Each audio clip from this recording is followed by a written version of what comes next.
Waraka ini kan benar ya, jadi dibilang Ibu Sofia itu benar bahwa Waraka ini menulis ulang Injil kan, perintah Allah, benar ya? Nah, aku ada curiga nih Duran. Kenapa? Ternyata Waraka ini menulis ulang kitab Thomas. Nah, pertanyaan lagi. Dia kan Waraka ini kan Nasrani. Iya, dia Nasrani toh. Sekte sesat dia.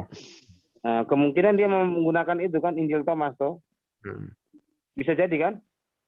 Bisa. Karena apa? Karena gini. Isa persis. Kalau dia bukan sekte sesat, nggak mungkin dia mewacanakan bahwa akan ada nabi setelah Isa Al-Masih. Kok nggak bisa buka ya? Kenapa ya? Websitenya kalau di Injil Thomas kena di ban juga. Injil Thomas juga mengatakan bahwa Yesus nabi ke-24 dari sejak Tapi kayaknya Injil Thomas tetap ada keilahian Yesus deh. Kayaknya dia bukan berpatok pada Injil. Ya, dia kan gnostik, gnostik itu kan kental banget ini keilahiannya. Itu K-nya ganti L tadi nggak bisa gitu. Tapi kemungkinan Waraka ini juga hasil hayalan fiktif.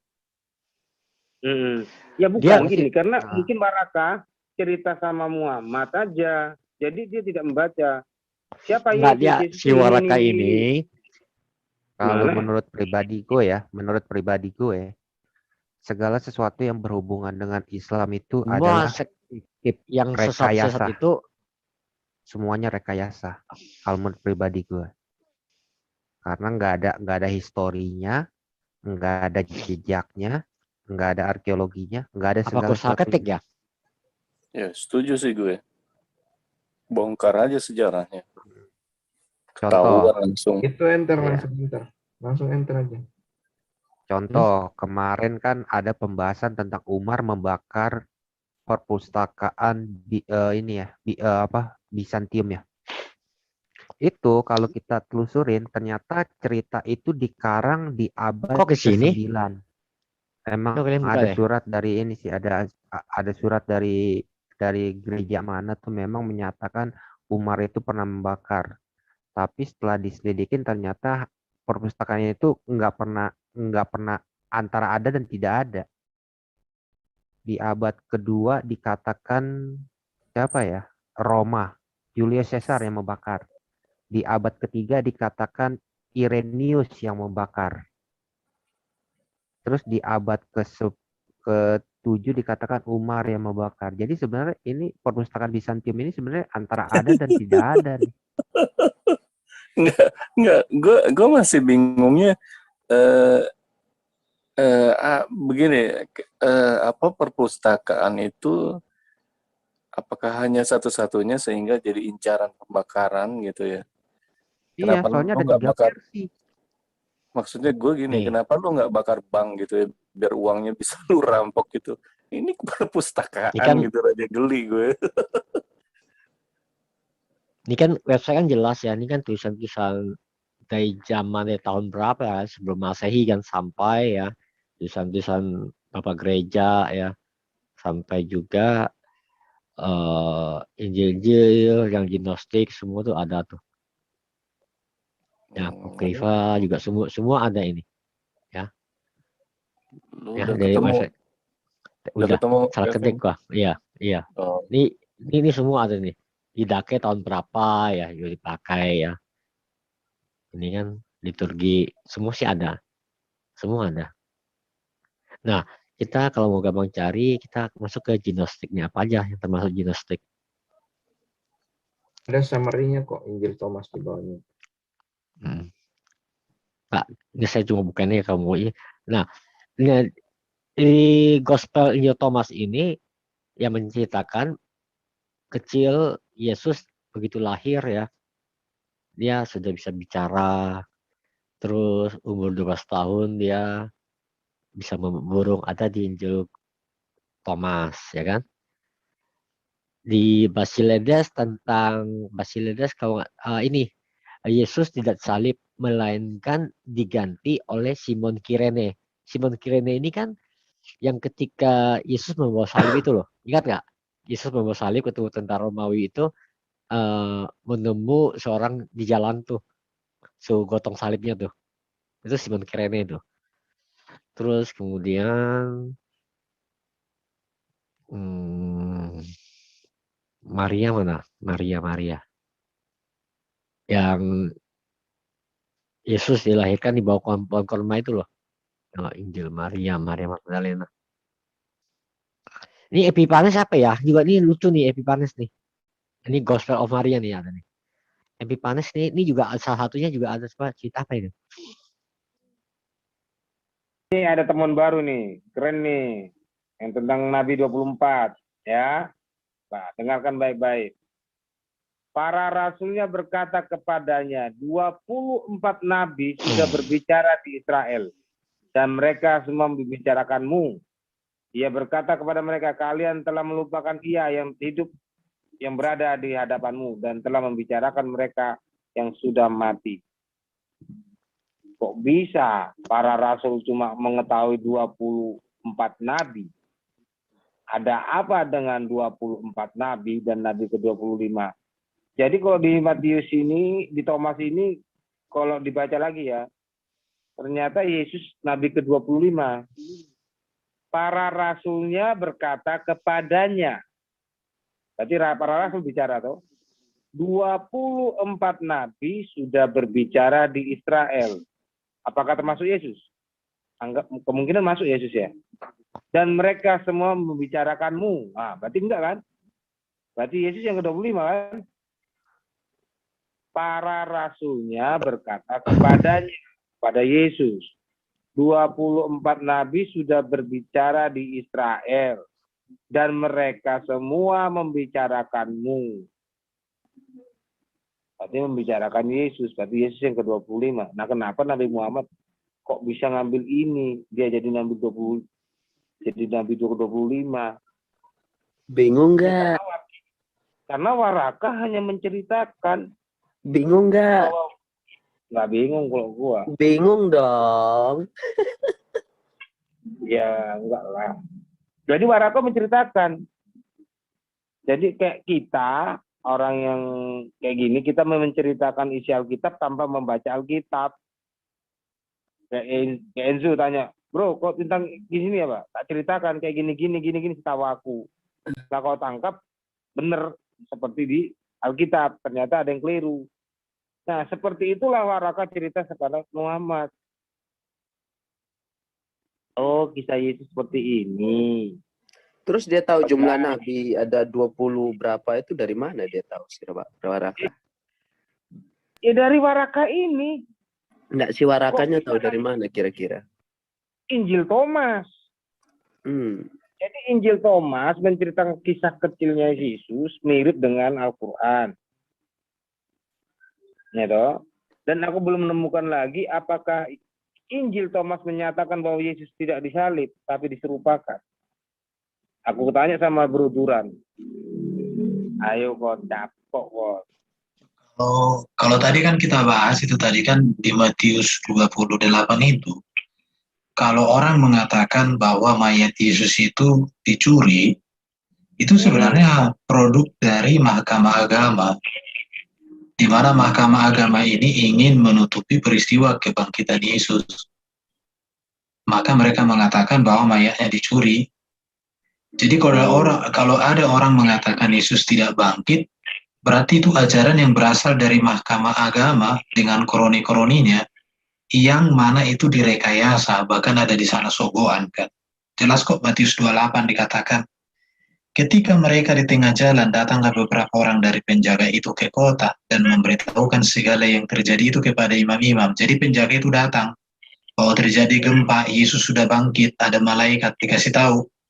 Dan sesudah berunding dengan tua-tua, mereka mengambil keputusan lalu memberikan sejumlah besar uang kepada serdadu-serdadu itu. Jadi orang yang mengatakan Yesus tidak bangkit, itu kepentingan uang, kepentingan perut. Dan berkata, kamu harus mengatakan bahwa murid-muridnya datang malam-malam mencurinya ketika kamu sedang tidur. Dan apabila hal itu kedengaran oleh wali negeri, kami akan berbicara dengan dia sehingga kamu tidak beroleh kesulitan apa-apa. Mereka menerima uang itu dan berbuat seperti yang dipesankan kepada mereka. Dan cerita ini tersiar di antara orang-orang Yahudi sampai sekarang ini. Artinya pada zaman penulisan. Jadi kalau ada orang mengatakan Yesus tidak mati, Yesus tidak bangkit, digantikan murid-murid, digantikan orang lain, ya ini namanya berita rekayasa. Ya. Jadi kalau kita kaitkan dengan saudara kita sebelah yang mengatakan Yesus tidak bangkit, Yesus tidak mati, ya itu, mereka itu korban dari hoax. Hoax itu dilakukan dengan memberikan uang, kan sogoan di sana. Jadi itu jelas itu menurut saya. Nah, ini live nilai. Iya. Biar ku ceritakan tentang kisah Yesus di kitab Thomas. Ini live. Iya. Ya. Oh. Nggak, jadi kurang lebih ada ini ya, kayak misalnya ada teori ya. Ini saya bilang teori. Teorinya begini nih. Jadi ada Nasrani, dia bukan Nasrani Netsarim ya, bukan. Jadi Nasrani ini adalah satu sekte sesat Yahudi. Nah, mereka berdiaspora ke Arabia, Arab. Syria. Nah, mereka rekayasa itu tentang ayat-ayat yang di dalam sebelah, tentang kitab suci sebelah itu mereka rekayasa. Tetapi ada ini nih sumpelannya di dalam hadis gitu. Sebenarnya antara Muhammad yang di Quran dan Muhammad yang di hadis itu bertolak belakang. Ada kesimpulan, ada semacam kesimpulan bahwa ini orang yang berbeda nih. Orang yang dimaksud adalah orang yang berbeda. Karena kalau kita baca hadisnya memang Muhammad yang di hadis ini tidak mengerti tentang Quran. Kenapa? Banyak sekali ayat-ayat Al-Quran yang ditentang oleh si Muhammad yang di hadis. Maka itu ada semacam teori kalau Muhammad yang di hadis ini itu bukanlah Muhammad yang dimaksud di dalam Quran. Teorinya seperti itu. Contoh, di dalam hadis Muhammad mengatakan bahwa Nabi itu dari satu bapak lain ibu. Tetapi Quran menyatakan bahwa ada Nabi satu ibu, yaitu Musa dan Harun. Ya kan? Berarti kan konteksnya ini Muhammad nggak mengerti tentang Quran sendiri. Terus banyak hal-hal. Bapak lain ibu itu maksudnya gimana?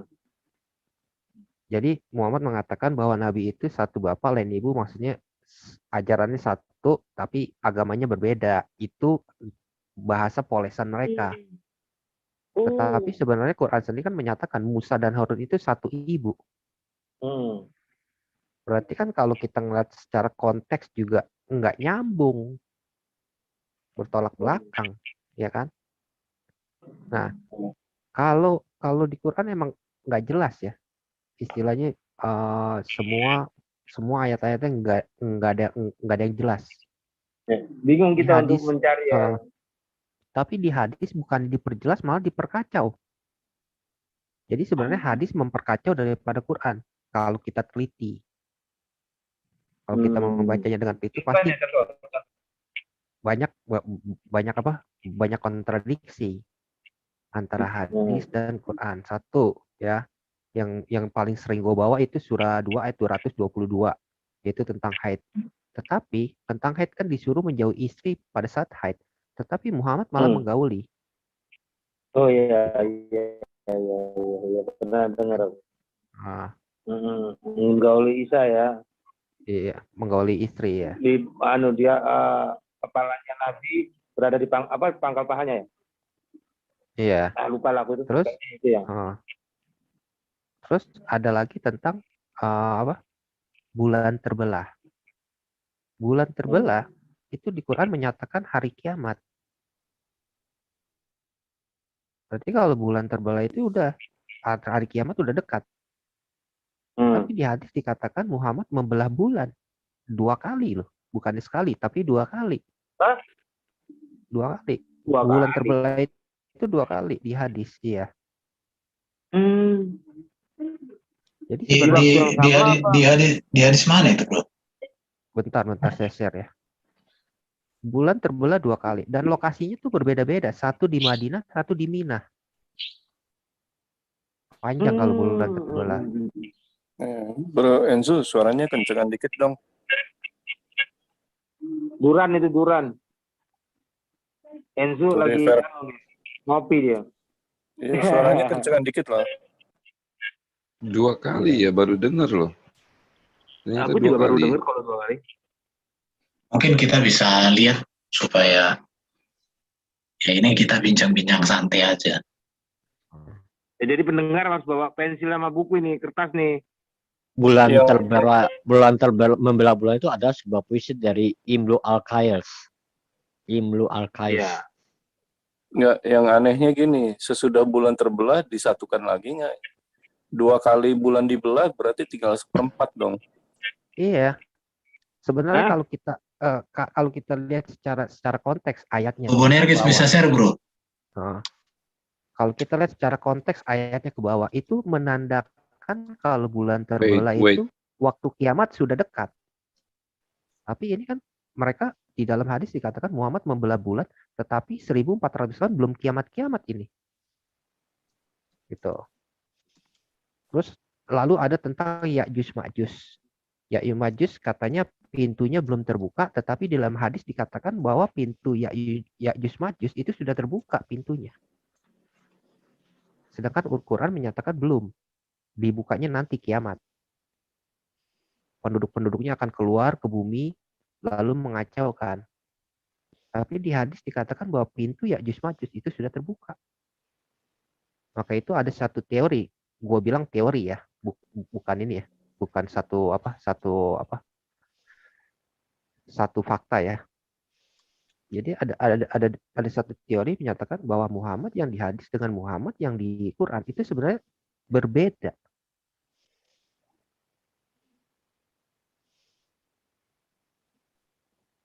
Tapi kan untuk masuk surga pertama kali harus Muhammad dulu yang masuk, toh, karena dia megang kunci kan? Nggak ada dikatakan dia megang kunci, nggak ada. Hadis Quran nggak pernah menyatakan Muhammad itu yang pertama kali, enggak. Di hadis dinyatakan Muhammad itu akan pertama siuman. Pertama siuman atau pertama dibangkitkan. Tetapi lucunya dikatakan dia melihat Musa. Berarti siapa nih yang pertama dibangkitkan? Musa atau dia? Itu di hadis.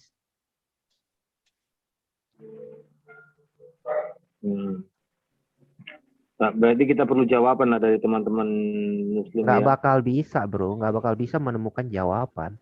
Karena memang tidak ada jawaban. Memang tidak ada jawaban.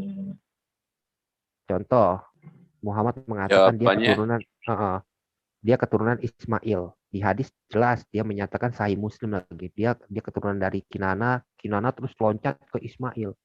Tetapi di Quran dinyatakan Ismail itu tidak ada hubungannya dengan Muhammad.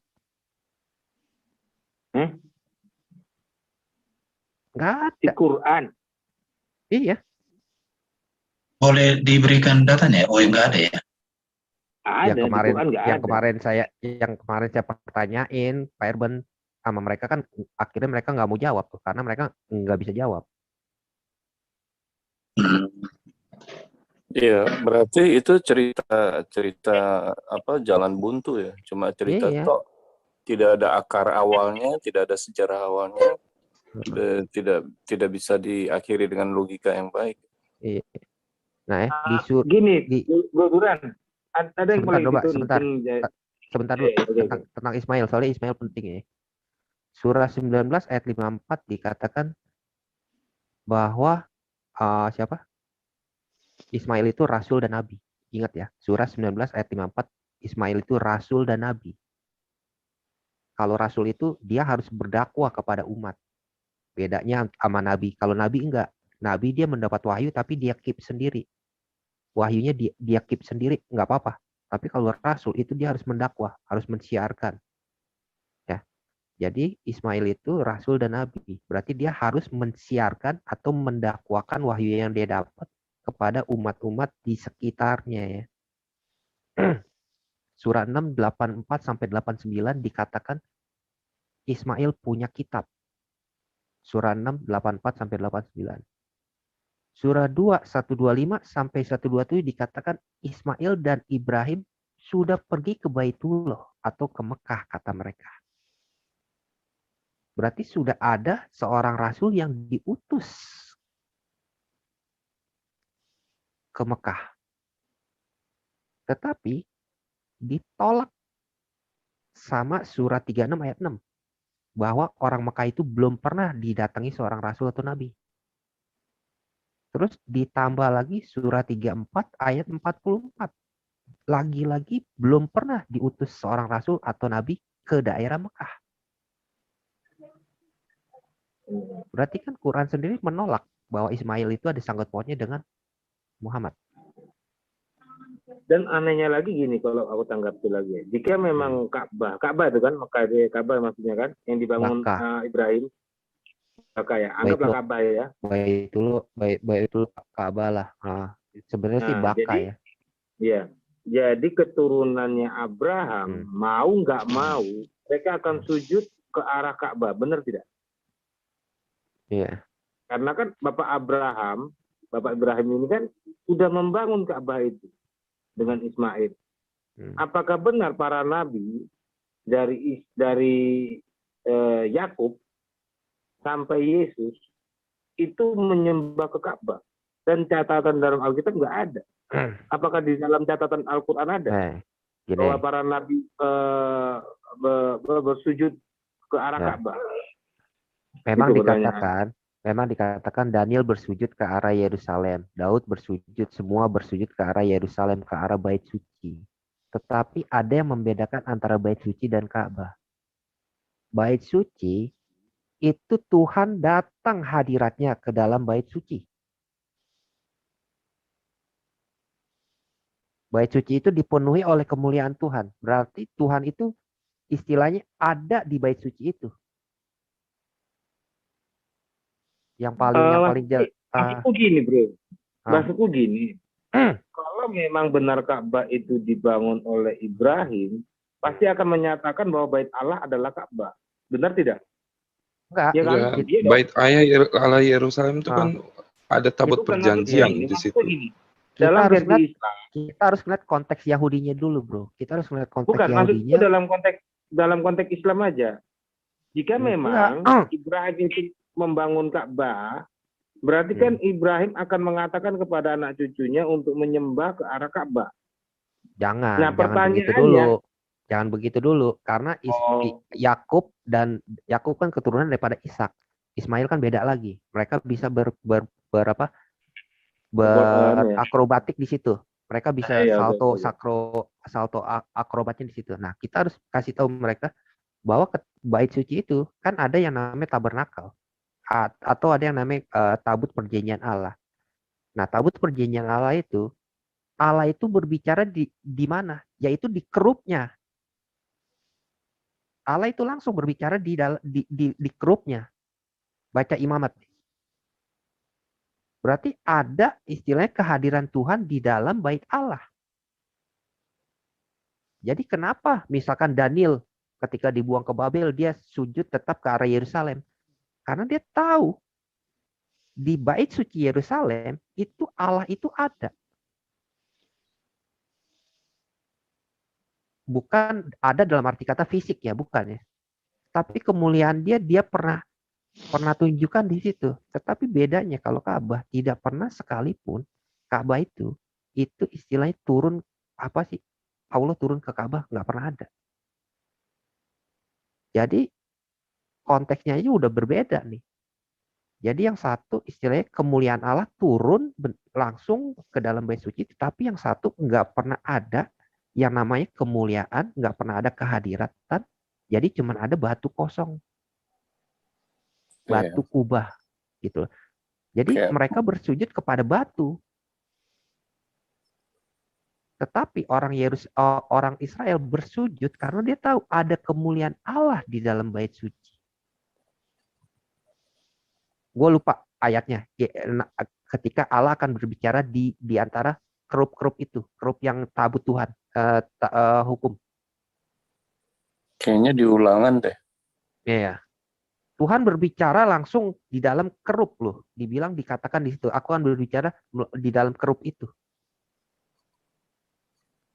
Maka itu kalau Yahudi, dia nggak bisa ibaratnya masuk ke dalam ruang Maha Kudus kalau bukan imam. Pasti mati. Karena kehadiran Allah ada di dalam situ. Maka itu ketika Yesus disalib kan tirainya terobek. Nah, tirai robek itu menandakan bahwa ruang Maha Kudus itu sudah apa? Sudah dikoyakan. Jadi bait suci yang di dunia ini udah dikoyakan, berarti nggak ada lagi yang istilahnya ruang Maha Kudus. Ruang Maha Kudusnya di mana? Ruang Maha Kudusnya langsung di surga. Bilangan 7 ayat 89, Broduran. Di antara kerup-kerup ya. Allah berbicara di antara kerup-kerup. Antara kedua kerup itu. Iya. Itu langsung loh. Kepadanya, ya betul. Iya. Itu langsung loh. Dia berbicara di antara dua kerup itu loh. Itu berarti kemuliaan Tuhan ada di dalam tabernakel atau nanti yang akan didirikan Salomo bait suci. Nah, tetapi kalau tetangga sebelah kan nggak ada sama sekali tentang kemuliaan Tuhannya. Nggak ada sama sekali. Itu hanya tentang batu tok. Tumpukan batu-batu mati. Nah, tadi Pak Teolog kontekstual membahas tentang batu penjuru ya. Menyembah batu penjuru. Apakah Kristen menyembah batu? Enggak pernah dikatakan Kristen menyembah batu. Bahkan Daniel 5 ayat 4 dikatakan ketika Belsyazar itu mabok, dia memakai perkakas bait suci, dikatakan dia memuji dewa-dewa yang berbentuk emas, perak, kayu, dan batu. Jadi batu ini memang sudah didewakan sejak zaman Babel. Daniel 5. Gitu. Jadi kita nggak pernah menyembah batu seperti sebelah. Sebelah bilang, oh enggak, itu bukan menyembah bentuk penghormatan. Sekarang kita pertanyakan, kalau bentuk penghormatan, buat apa harus mencium dan mengusap?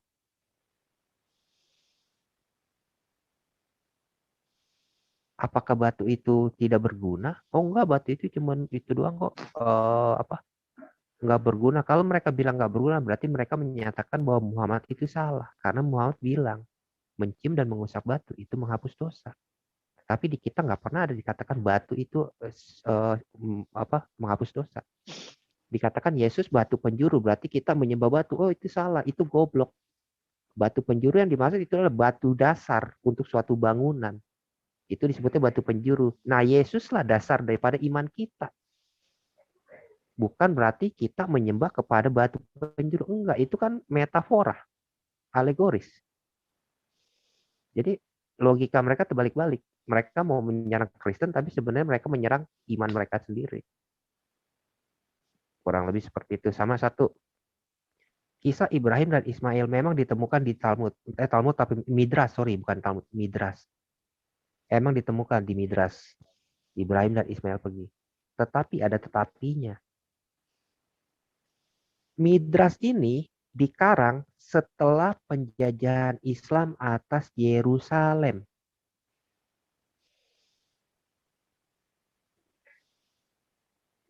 Midrasnya baru dikarang.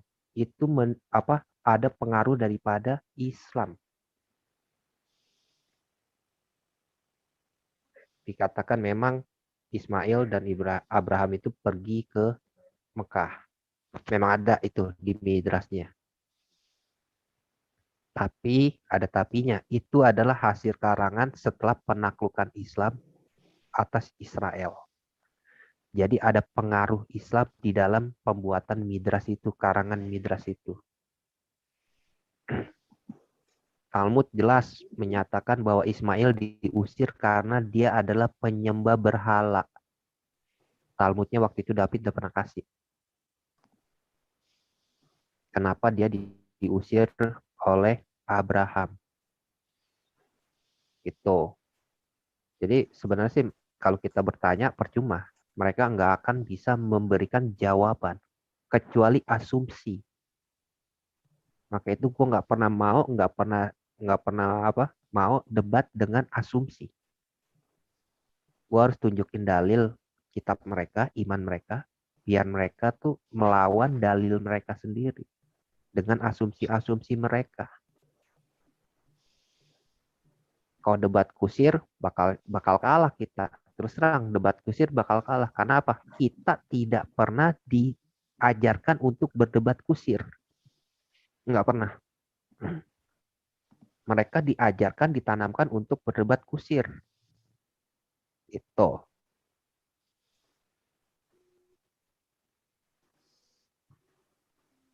Ya udah coba domba yang lain. Suara gue hilang nih. Suaranya jelas kok. Nah. Jadi memang penting sekali sejarah itu harus diketahui ya. Tapi sejarah yang utuh, bukan sejarah yang direkayasa, sejarah yang bisa divalidasi dengan sejarah dunia. Menurut aku di situ sih. Di Indonesia kalian ini sering dengar nggak kalau Muhammad itu selalu serba 3. Tapi mereka kan ngakuin, mereka tuh bukan kitab sejarah, mereka kan ngakuin. Maksudnya apa itu? Maksudnya apa nih kok Kevin? 3. Iya, pokoknya batu 3, ini 3, itu 3, pokoknya 3, selalu 3 pokoknya. Gak pernah ya? Coba ini Dulan. Nggak bisa sih. Di hadis coba. Ini Borneges. Coba kamu ketik sunnah.com, kamu masuk ke ini. Ketik 3. Muncul tuh. Mau 3 apa? Mau 3 times, mau 3 apa gitu. Muncul. Enggak, memang. 3. Memang dikatakan kalau berwudu itu harus mengusap tangan 3 kali. Ini semua 3 kali. Cuman sih, kalau saya sih nggak pernah mau korelasiin ke Trinitas. Buat apa? Kalau menurut saya kenapa mesti serba 3 gitu kan? Karena di dalam hadis dikatakan Muhammad itu suka yang ganjil. Tapi 3 terus loh. Dia nggak. Apa 3 iya. loh. Ini 3, itu 3, itu 3. Ini semua serba 3 tuh.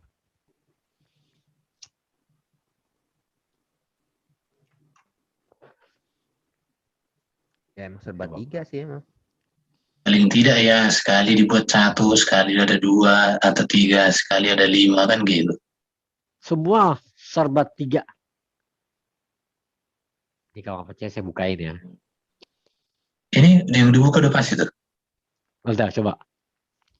3 times and to ask pardon. 3 times. Bahasa Inggrisnya 3 kali namanya. The messenger of Allah like it to supplicate. Supaya itu memohon ya. Doa gitu loh. 3 times and to ask pardon. Jadi 3 kali minta ampun, memohon ampun gitu. Oh sampai 3 kali. Pokoknya 3 di ke bawah semua tuh 3 apapun 3. Itu 3 kali memohon kemana nih? Itu. Ampun kepada Allah.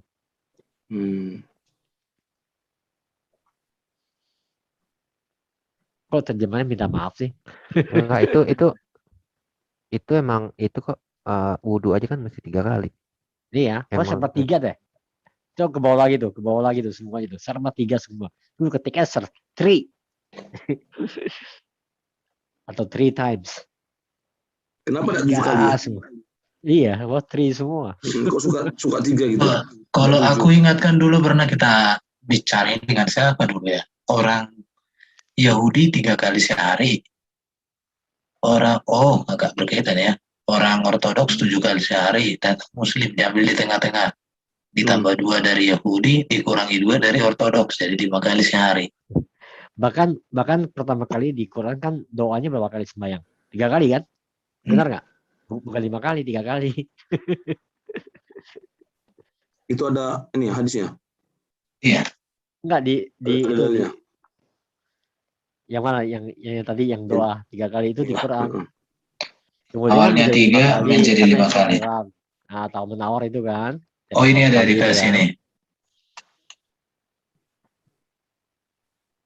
Ya betul ya. Dikatakan, ya mengapa begini ya? Nggak tahu kita kan, tapi yang pasti di sini mantan bulan mengabarkan bahwa ia melihat terus meminta untuk diambilkan bejana berisi air, lalu dia menuangkan pada telapak kanan 3 kali, lalu membasuh keduanya. dan dimasukkan tangan kanannya ke dalam bejana, lalu berkumur-kumur memasukkan air ke dalam hidungnya, kemudian membasuh wajahnya 3 kali. Kemudian membasuh kedua tangan hingga siku 3 kali. Kemudian mengusap kepala, kemudian membasuh kedua kaki 3 kali hingga kedua mata kaki. Setelah itu ia berkata, sadar barang siapa berwudu seperti wudu ini, kemudian dia salat 2 rakaat dan tidak berbicara antara keduanya, maka dosanya yang telah lalu akan diampuni. Berwudu, maka aku sampaikan kepada kalian sebuah hadis, baru dikatakan bersabda, tidaklah seorang laki-laki berwudu dengan membasuh wudunya kemudian mengerjakan salat kecuali akan diampuni antara wudu dan salat hingga selesai salatnya. Yang dimaksudkan adalah sesungguhnya orang-orang menyembunyikan apa? Oh, 3 kali ya. Kenapa 3 kali ya? Gak tahu kita. Itu pertanyaan aja. Kalau sholat dari 3 jadi 5 itu di mana itu? Oh, itu di ini ketika Isra Mi'raj itu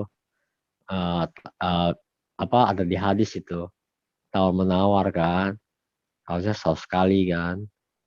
Tapi berhasil lah ceritanya, berhasil menawar jadi 5 kali. Itu di hadis itu. Panjang hadis. Ada yang tahu celak gak? Celak. Celak apa tuh celak?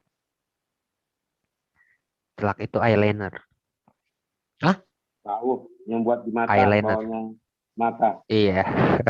Iya. Ternyata Mamat itu sebelum tidur itu memakai celak 3 kali. Eyeliner. Yakin bro? Wah ini nanti bahaya bagi penonton bro. Masih dalilnya bro. Oh, lu ngomong gini gue jadi paham nih. Ada dulu karyawan gua, dia orang Lampung kan. Dia selalu pakai eyeliner juga itu di alis Iya, ya. laki-laki. Alis ya bukan eyeliner. Ada kan di dekat alis mata itu kan. Tapi dia di itu di alis mata. Munir tahu Munir. Terima kasih. Bisa bayangin nggak? Kalau 100 kali itu ya nggak keluar dong doa. Gimana lu berdoa, lu bagi waktu aja. Kali bagi 24 jam. Kapan lu kerja, kapan lu makan, kapan lu ini.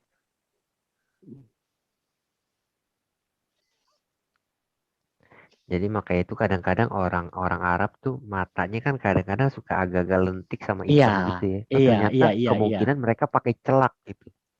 Pakai celak tuh kayak semacam ya, eyeliner gitu loh. Ini ke cewek-cewek ya. Itu emang perintah apa sunnah Pak? Sunnah ya, karena Muhammad memakai ya. Nabi memakai ya. Iya. Jadi sunnah ya.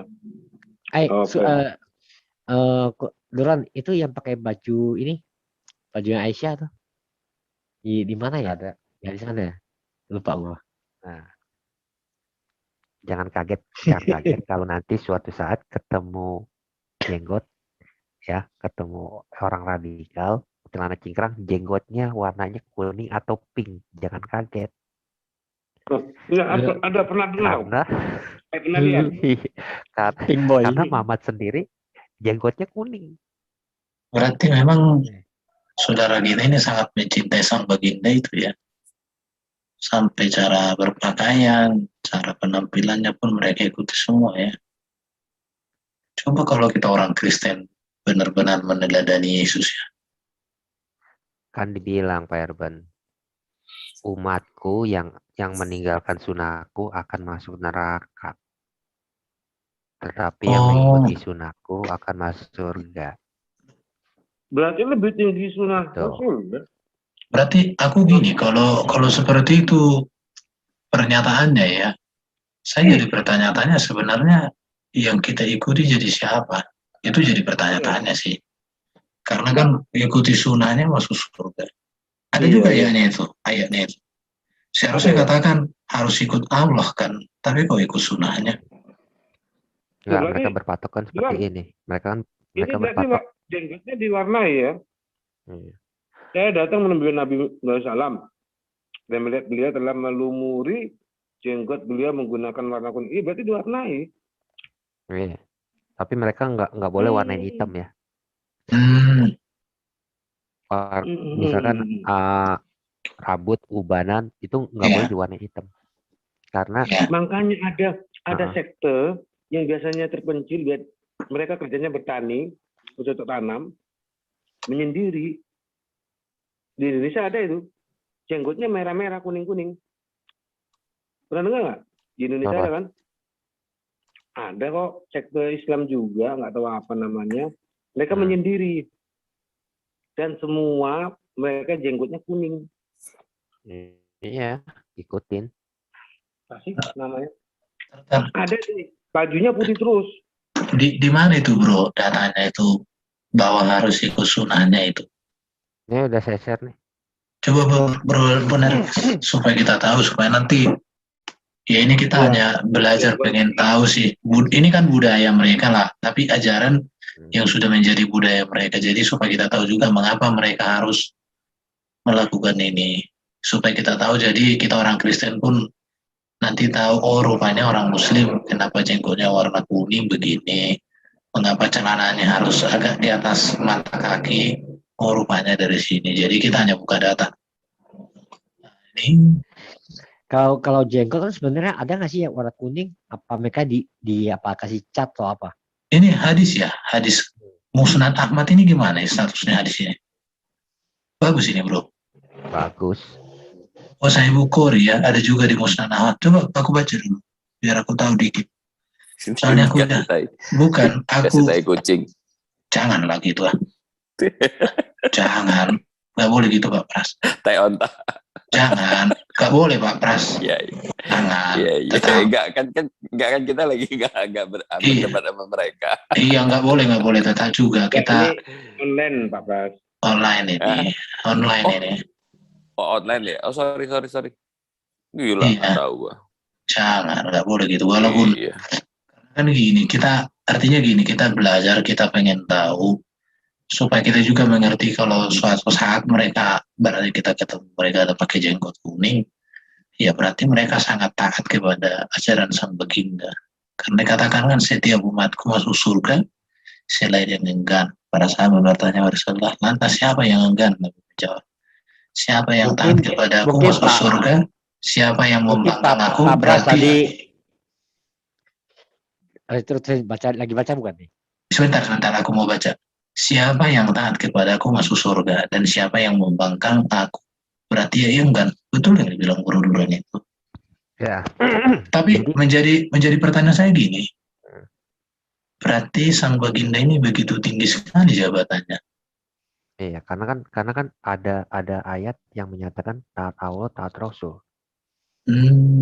Beriman kepada Allah, beriman kepada Rasul.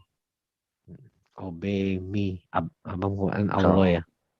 Dan mungkin agak mirip juga ya dengan apa yang dikatakan Yesus kan. Barang siapa percaya kepadaku, ia melakukan. Barang siapa percaya kepada Bapa, ia percaya kepada aku. Kira-kira. Iya. Jadi muncul dalam pikiran kita, berarti ingin dia mengimbangi Yesus kita itu. Iya. Itu bahkan ada asbabun nuzulnya ya. Jadi gini. Itu ayat 31 surah berapa saya lupa. Jadi gini, orang Yahudi pun sudah menyinggung, orang Yahudi sudah menyinggung bahwa Muhammad itu pengen diperlakukan seperti orang Kristen memperlakukan Yesus. Mempertuhankan Yesus. Jadi orang Yahudi itu sudah pernah menyindir. Sebentar saya cari ayatnya. Oh ya, tentang itu ya. Kan yang disebut taat sama Muhammad berarti dia harus menjalankan sunnah. Kita dapatnya dari mana? Kita dapat dari hadis yang satu lagi, Ibnu Hibban. Gitu. Tadi Pak Pras mau minta hadis itu bukan yang tentang air kencing onta itu? Atau cuma mau nanya doang? Itu ada hadisnya. Kalau mau saya cariin. Dan kisah-kisahnya. Sebelum baca. Kalau kayak di hadis ini bisa ketik kata kunci nggak sih? Kayak misalkan Bisa. Cari ayat gitu. Bisa ya? Bisa. Misalkan cari tentang belah bulan. Kalau di sunnah.com agak gampang. Sunnah.com untuk searching by keyword agak gampang. Cuma kalau yang terjemahan Indonesia agak susah karena dia terjemahan Indonesia tuh hanya beda ya? Maksimal 3 kata. Oh ya? Dia lebih daripada 3 kata nggak bakal bisa. Misalkan aku mau pergi ke pasar, ya paling kita ketik keywordnya aku mau pergi atau pergi ke pasar gitu. Cuma kalau kita langsung keywordnya itu aku mau pergi ke pasar, nggak bakal mau dia, karena search engine-nya masih, ya tahu sendiri lah ya. Oh, buatannya bukan ini, bukan kafir. Bukan. Kafir punya lebih canggih ya. Nah, surat 3 ayat 31 ya, dari altafsir.com. Mungkin buat nerga saja kali, soalnya pakai bahasa Inggris, atau diterjemahkan bahasa Indonesia juga nggak apa-apa sih. Itu sudah orang Yahudi pun sudah mengatakan atau menyindir bahwa Muhammad itu ingin Muhammad ingin orang Islam itu menganggap dia sama seperti orang Kristen menganggap Yesus gitu. Tuhan yang masih Tuhan yang pengasih. Jadi pertanyaanku gini, Duran. Nggak bisa dibuka. Nggak mungkin nggak bisa, pasti bisa lah. Bentar. Oh, ketemu caranya nih. Coba masuk ke ini, ke hadis yang tadi Duran buka tadi. Coba share screen dong. Di bagian atas itu ada teksnya. Bisa itu. Yang Al-Tafsir bisa dibuka kok. Kok lagi buka ya nih? Tinggal klik buka kok. Jadi aku tanya, tadi kan tentang sunnah, siapa yang melakukan sunnah. Terus ini ada yang nggak melakukan sunnahnya. Ini tafsir atau hadis? Itu dari tafsir. Ketemu caranya yang keyboard itu. Apa? Lo ini apa ini? Lo buka Ini apa itu? ini? Itu tafsir. Oh, buka Yoda itu dulu. Nanti habis itu baru. Coba buka hadis. Nggak kebuka bro, di gua nggak bisa. Coba bisa. buka. Bisa. Hadis itu, salah satu hadis. Di bagian atasnya itu ketik bulan aja, apa ketik apa gitu. Tafsir bro, ini tafsir. Enggak, coba buka hadis yang ada di Duran itu, yang ada di chat. Caranya. Tadi gua baru salah satu aja, salah satu. Nah, bagian atas itu ketik, coba keyword, misalkan cari ketik kata bulan. Nah, ya bagian itu. Iya, cari, klik. Nah, terus cari. Nah, tuh. Kebanyakan, bro. Kebanyakan. Iya. Ya, itu untuk cari itu aja. Iya. Lo kalau mau cari, misalkan bulan terbelah juga nggak apa-apa, bulan terbelah. Nanti jadi dia agak tadinya kan kalau bulan doang 1000 apa? Resortnya tuh hasilnya 1000. Nah, kalau bulan terbelah nanti paling jadi sekitar 300, 200 gitu. Coba kapan-kapan gue cari datang bulan misalkan. Datang bulan nggak ada. Nah, ada satu yang bukan baru ketemu sih, agak menarik juga nih. Ternyata Tuhan mereka tuh punya tangan kiri juga. Jadi tangan kanan itu buat ke surga, tangan kiri buat ke neraka. Dan Muhammad tidak tahu dia berada di tangan yang mana. Banyak orang Islam bilang kalau hadis mengenai tangan kiri itu adalah doib, lemah atau maudu atau palsu. Tapi nggak taunya itu sahih.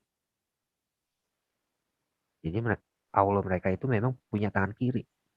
Berarti 2 tangan kanan, 1 tangan kiri ya? Iya, berarti ada 3. Kalau kita kumpulin hadis-hadisnya, berarti ada 3 tangan. 3 apa 6? 3. Oh, kira 2. 2 tangan kanan, 1 tangan kiri. Wah, kayak Wisnu dong. Wisnu 4 Pak.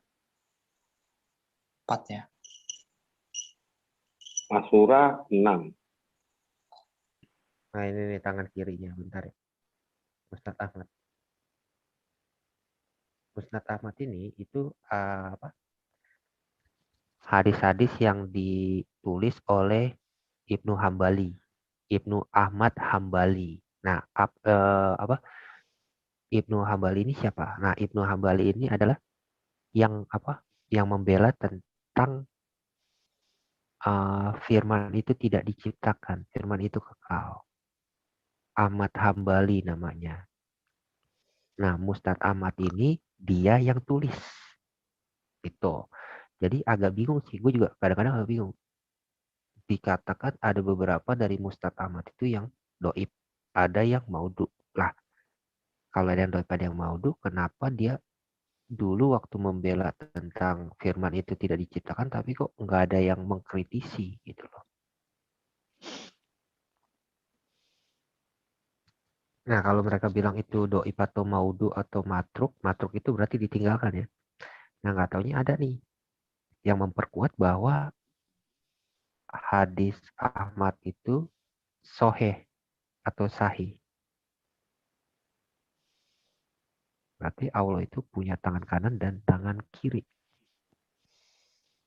Karena mereka kan selalu bilang tangan kanan itu adalah metafora dari kekuasaan, dari kebaikan. Jadi tidak mungkin Allah punya tangan kiri. Tangan kiri ini adalah metafora dari kejahatan. Tapi ternyata punya di sini nih. Dan banyak muslim yang menolak hadis ini. Tapi udah gue kasih ya. Itu menjelaskan bahwa hadis ini adalah sahih. Di hadis-hadis pilihan yang dibawanya lagi. Jadi kita jangan cuma comot satu hadis, kita lempar ke mereka. Enggak. Salah juga kalau begitu. Karena kenapa? Satu, mereka selalu muter tuh, berasumsi liar segala macam ya kan. Maka itu kalau bisa kita comot satu hadis, kita harus ada hadis yang lain untuk memperkuat. Jadi mereka nggak bisa menangkis atau lari di tempat. Nah, dari hadis itu aja kan udah ketahuan. Muhammad nggak tahu dia di tangan kanan atau tangan kiri. Kok bisa-bisanya Muhammad katanya itu nanti akan jadi penyelamat mereka, memberi doa syafaat. Sedangkan Muhammad sendiri nggak tahu posisi dia di mana. Banyak hadis-hadis yang menyatakan bahwa Muhammad itu tidak tahu dia akan kemana nantinya. Oh iya, kalau ditanya Yesus itu orang bule segala macam, tanya balik. Muhammad itu warna kulitnya apa? Muhammad itu dikatakan warna kulitnya adalah putih. Putih seperti orang bule kali ya. Jadi kalau dikatakan, wah Yesus bule, ya Muhammad juga bule. Dia bukan Arab, bukan Arab kayak Arab hitam atau Arab biasa, enggak. Iya, aku pernah dengar juga sih, warna kulitnya putih bersih. Iya. Jadi kan dalam image mereka kan Muhammad itu mungkin kayak orang, mohon maaf ya, nggak bawa suku, mungkin kayak orang Jawa kecoklat-coklatan, kan banyak tuh Arab kecoklat-coklatan, kehitam-hitaman. Padahal enggak. Muhammad itu dikatakan putih. Jadi kalau kita search di Google juga kelihatan tuh orang Arab yang putihnya persis kayak putihnya bule gitu loh. Berarti kalau kita baca kitab-kitab hadis ini banyak pengetahuan kita. Tapi ya bagaimana manfaat pengetahuan itu untuk kita, kembali kepada cara kita berpikir ya. Iya. Cuma masalahnya kayaknya bacaan hadis ini tidak semua orang bisa ya. Hanya mungkin kalangan ulama itu pun mungkin. Ya mungkin ya. Yang penting ya nggak tahu lah kita. Sekarang kan argumen mereka begini nih Pak Herman, argumen mereka. Hadis yang yang bertolak dengan Quran itu hadisnya secara otomatis tertolak. Tapi kalau kita bilang begini, kalau hadis yang tertolak, apakah Anda menolaknya? Mereka pasti nggak berani. Mereka bilang, oh belum tentu, kan lucu. Baru ada juga tidak ada di Quran, ada di hadis diterima. Iya, kan lucu jadinya. Jadi gimana sih sebenarnya? Makanya kan pernah juga kita tanya sama Pak Sumarlin itu, kawan-kawan itu. Standarnya apa sih sebenarnya? Sahih atau tidak? Siapa yang menentukan? Karena lebih ulamanya mereka yang menulis itu daripada mereka kan. Iya. Jadi gini Pak Irban, kalau dalam sistem mereka, ulama yang zaman sekarang itu bisa membatalkan hadis-hadis sahih zaman dulu. Lucu gak? Ya. Jadi misalkan ada nih hadis yang mengatakan hadis itu sahih atau enggak itu Tirmizi doang ya. Dari Tirmizi. Tirmizi dia kadang-kadang suka bilang, oh ini hadis Hasan Garib, ini hadis Hasan, ini sahih segala macam. Kalau Bukhari enggak. Terus Ibnu Majah juga enggak. Cuma Sunan Tirmizi. Nah, tapi ada satu yang aneh. Misalkan Tirmizi bilang, oh ini hadis Hasan. Hasan itu kan berarti baik atau bagus ya, diterima. Tetapi ulama beberapa ratus tahun setelah eranya Tirmizi itu bisa bilang bahwa hadis itu dhaif. Kemarin saya udah pernah nanya ke siapa Sumardi. Saya bilang bagaimana mungkin sang pelaku yang lebih dekat daripada perawi, yang lebih mengenal daripada perawi, kok bisa dikalahkan oleh ulama yang jauh eranya setelah dia, yang tidak mengenal sama sekali tentang perawi. Gitu. Jadi logikanya tuh agak-agak melenceng kalau saya bilang. Jadi kayak misalkan Soekarno menulis proklamasi nih, tapi nanti bisa dibatalkan oleh diplomat zaman now gitu loh. Oh ternyata bukan Soekarno nih yang bikin proklamasi. Gitu. Kan jadi lucu. Maka itu mereka kalau kita bilang sejarah, mereka pasti bilang mereka bukan agama sejarah, mereka bukan kitab sejarah. Mereka cuma percaya kepada ya itulah yang memikul sanad. Itu doang, yang memikul sanad. Mereka percaya seperti itu doang. Padahal Mereka dia tidak Sahih Al-Bukhari dibilang doif. Iya, ya. Iya. Itu ceritanya gimana ya? Haf itu kan kita nggak tahu ya. Haf itu kan Quran diterima ya. Tapi di hadisnya dianggap penipu ya. Nah itu lucu. Itu ya susah juga sih. Mungkin mereka harus bisa klarifikasi itu ya. Orangnya dituduh nggak baik, tapi Quran yang ditulisnya kok diterima ya? Enggak, Iya. gini ya. Islam Indonesia itu banyak tidak mengenal siapa itu Hafs. Banyak.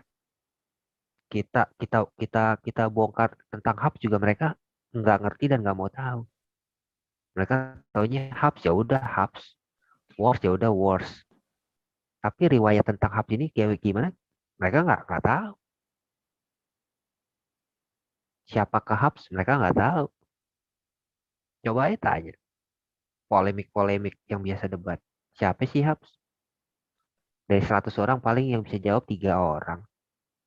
Siapa Asim? Nggak ada yang tahu Asim itu siapa. Siapa Syubah? Nggak ada yang tahu siapa Syubah itu siapa. Padahal kan awal periwayatan Hafs ini kan ya mereka bertiga nih. Asim, Syubah, dan Hafs. Gitu. Jadi ya kalau menurut saya sih banyak lah mereka yang taunya cuma polemik tapi nggak tahu kitab sendiri. Bahkan sebelum 194 Haf itu banyak banget versinya. Makanya perlu dikanonkan gitu kan. Itu mereka malah bisa bahas ke situ. Berapa versi ya kemarin kata? 7 atau 13 ya? Banyak. Nggak tahu berapa banyak deh kan. Itu berbeda-beda. Ada video Al-Hayat Indonesia. Aku lihat. Kalau nggak salah 13 ya.